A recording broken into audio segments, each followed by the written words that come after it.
پیر نصیر الدین کو کون نہیں جانتا؟ اللہ رب العالمین ہی ایک ایسی ذات ہے جو ہماری تمام پریشانیوں کو حل کر سکتا ہے، اور اللہ رب العالمین کی ایسی ذات ہے، سبحان اللہ۔ اللہ پاک فرماتے ہیں کہ لا تاخذہ سنۃ ولا نوم، نیند تو دور کی بات ہے، اللہ پاک کو اونگ بھی نہیں آتی، سبحان اللہ۔ تو اسی لیے ہم کو جب بھی کوئی مشکل ہے، پریشانی ہے، ہم کو مدد کی لوڑ ہو تو اللہ رب العالمین کو پکارنا چاہیے، اللہ تعالیٰ سے ہی مدد مانگنی چاہیے۔ یہی تمام انبیاء علیہم السلام کی دعوت تھی کہ قولوا لا الہ الا اللہ، لوگو لا الہ الا اللہ پڑھو تفلحو، تم کامیاب ہو جاؤ گے۔ تمام انبیاء کی دعوت ایک ہی تھی، ان اعبدوا اللہ، اللہ کی عبادت کرو، اور یاد رکھو پکارنا بھی عبادت ہے، جیسا کہ اللہ کے حبیب علیہ السلام نے ارشاد فرمایا الدعاء هو العبادہ، فرمایا پکارنا عبادت ہے، اور عبادت اللہ کی کرنی چاہیے۔ کسی فوت شدہ پیر صاحب کی قبر پر یا اللہ کے ولی کی قبر پر جا کے ان سے مدد مانگنا، ان کو پکارنا، یہ تمام جو ہمارے مسالک ہیں تمام کے نزدیک یہ شرک۔ پیر نصیر الدین کو کون نہیں جانتا؟ وہ فرماتے ہیں پیر صاحب سے مانگنا، غوث اعظم سے مانگنا یا معین الدین سے مانگنا کہ اے فلاں قبر والے میری مدد کر، کہتے ہیں کہ یہ بت پرستوں کے ساتھ مشابہت ہے، اور یہ شریعت میں شرک ہے، اور شرک ظلم عظیم ہے، اور جو شخص یہ کام کر رہا ہے اسے توبہ کرنی چاہیے۔ حاجت روا اللہ ہے، ہماری نہیں مانتے تو نہ مانیں، اپنوں کی تو مانیں۔ وہ کیا کہہ رہے ہیں؟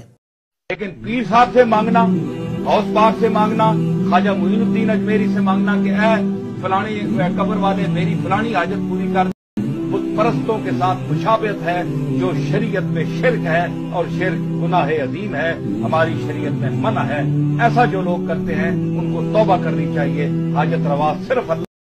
اور اللہ رب العالمین نے قرآن پاک میں ارشاد فرمایا ہے، اللہ رب العالمین فرماتے ہیں ان الذین تدعون من دون اللہ عباد امثالکم فادعوہم فلیستجیبوا لکم ان کنتم صادقین۔ فرمایا واقعی تم اللہ کو چھوڑ کر جن کو پکارتے ہو، جن کی پوجا کرتے ہو، فرمایا وہ تمہاری طرح کے بندے ہیں، عباد امثالکم، تمہاری طرح کے بندے ہیں۔ فرمایا ان کو پکارو، ان کو چاہیے کہ وہ تم کو جواب دیں، ان کنتم صادقین، فرمایا اگر تم سچے ہو۔ تو دوستو بھائیو، اللہ رب العالمین ہی ہمارا الہ ہے، اللہ ہی ہمارا حاجت روا ہے، اللہ ہی ہمارا مشکل کشا ہے، اور یہ شرک نہیں ہے۔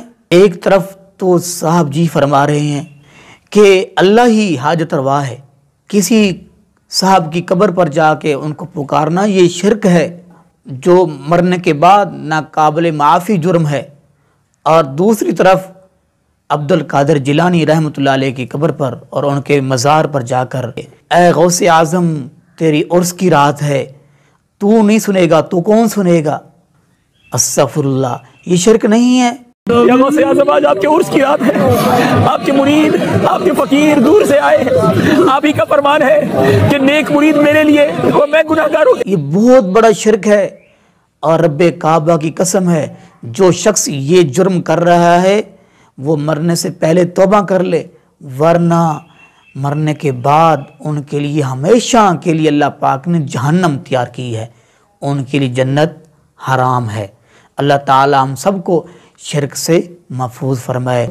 ہمیں جب بھی کوئی پریشانی ہے، مصیبت ہے، ہم اللہ تعالیٰ سے مانگیں۔ اللہ کے حبیب علیہ الصلوۃ والسلام نے ارشاد فرمایا، آپ نے فرمایا کہ اگر تمہارے جوتی کا تسمہ ٹوٹ جائے وہ بھی تم اللہ تعالیٰ سے مانگو۔ اللہ تعالیٰ ہم سب کو توحید کی صحیح سمجھ عطا فرمائے، اور اللہ رب العالمین ہم سب کو اپنے در کا فقیر بنائے، جیسا کہ قرآن کہتا ہے یا ایھا الناس انتم الفقراء الی اللہ واللہ هو الغنی الحمید۔